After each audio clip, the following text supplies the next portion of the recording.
In the 2023-24 season, a number of Premier League teams found themselves oddly restricted. This was the result of the league's PSR, standing for Profit and Sustainability Rules. It meant that teams found themselves, despite their wealth, unable to sign new players, or in some cases, having to sell players to meet the targets. The consequences of not meeting these targets were felt in the form of points deductions, the first in the league in decades.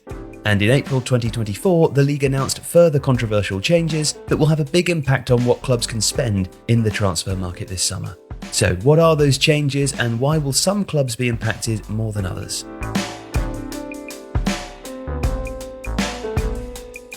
Well, first, why the change?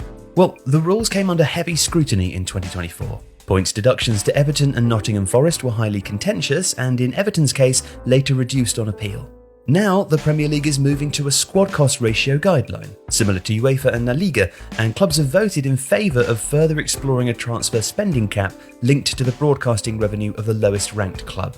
Well, the current PSR states that Premier League clubs are allowed to lose a maximum of £15 million in any 3-year reporting period, which can be increased to a maximum allowable loss of £105 million if owners provide £90 million in secured equity funding. Applying this led to points deductions for Everton and Nottingham Forest, both of which fell outside this limit in the most recent 3-year reporting period. The proposed new framework has two parts. The first, a squad cost control ratio, which limits club spending to 85%, 70% for clubs in UEFA competition, of revenue on wages, amortised transfer fees and agent fees combined in any season. And secondly, an upper hard or absolute cap on spending on wages, transfers and agents fees linked to the broadcasting revenue of the lowest ranked Premier League club. So immediately a couple of things stand out. Firstly, the 3-year reporting period has been replaced by a yearly check, implying benefits of one very positive season can no longer be reaped over multiple subsequent years.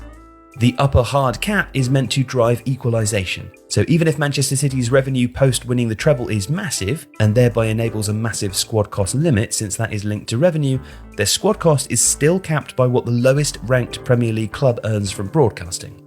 Unsurprisingly, most clubs voted in favour of further exploring this spending cap. Manchester United, Manchester City and Aston Villa voted against, while Chelsea abstained from voting. But it is worth noting that this hard cap hasn't been voted in yet. What has been voted for is a willingness to further explore it. In fact, the Premier League decided not to put this anchoring-based hard cap up for a vote in the recently concluded AGM on the 6th of June. This was due to strong opposition from the PFA, which remains totally opposed to any form of salary cap, even an indirect one, caused by anchoring. But let's examine both of these new PSR elements carefully. Which clubs would they impact most severely? Would they make any difference to spending? Starting with the squad cost control ratio. The squad cost is calculated as the sum of 3 elements: player wages, player amortization, and agent or other intermediary fees. This is then divided by the sum of revenue from football operations and profit from player sales to give us the squad cost control ratio. The ratio has to be under 85% for clubs not in UEFA competition and under 70% for clubs in UEFA competition.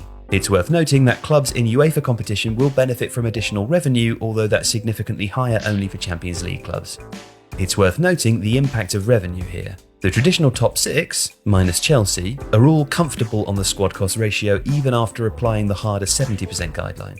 This is because there is a massive revenue gap between the Premier League's top 6 and the rest. In fact, even with the top 6, Manchester City's revenue plus profit from player sales is upwards of £830 million, more than 25% higher than second-placed Manchester United and almost double Arsenal's. Even applying a 70% guideline gives Manchester City an available squad cost limit of £580 million.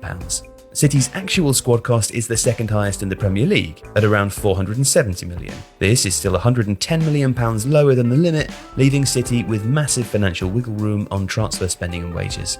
No wonder the other clubs wanted a hard cap.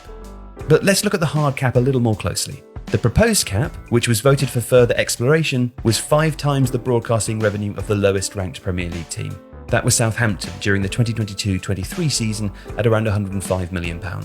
That would imply a hard cap of £525 million. Manchester City's current squad cost would still fall below that limit. In fact, all Premier League clubs, again minus Chelsea, would fall below the limit. So is the hard cap then much ado about nothing? Well, not exactly. The 5 times multiplier is up for debate, and that's crucial. If it were to become a 4 times or a 3 times multiplier, then suddenly multiple clubs would fall outside of the cap. And that's why the decision to explore it further is a big one and could still come with significant implications for all teams. So where will that debate eventually land? Well, we're not going to speculate. For now, the Premier League is trialling a shadow anchoring scheme in 24-25 and released a statement saying it is intended not to have an impact unless significant revenue divergence of clubs occurs. So it's safe to assume that at least for next season, the hard cap is indeed much ado about nothing. But one thing's clear overall. The changes to PSR, while not extremely stringent, will ensure clubs remain in check each individual year instead of relying on prior year's results. It will also ensure some degree of equalisation, and hopefully as more clubs start to compete with the top 6, that revenue gap could narrow. Theoretically, it could create a more equitable Premier League competition. If you like this video, please like and follow Tifo. The Athletic is home to some of the world's best sports journalists, including David Ornstein, Daniel Taylor, Ollie Kay, Amy Lawrence and Rafa Honigstein. With the latest transfer news and insight on every Premier League football story that matters, theathletic.com puts you inside football. And you can try it for free now for 30 days. See the link in the post.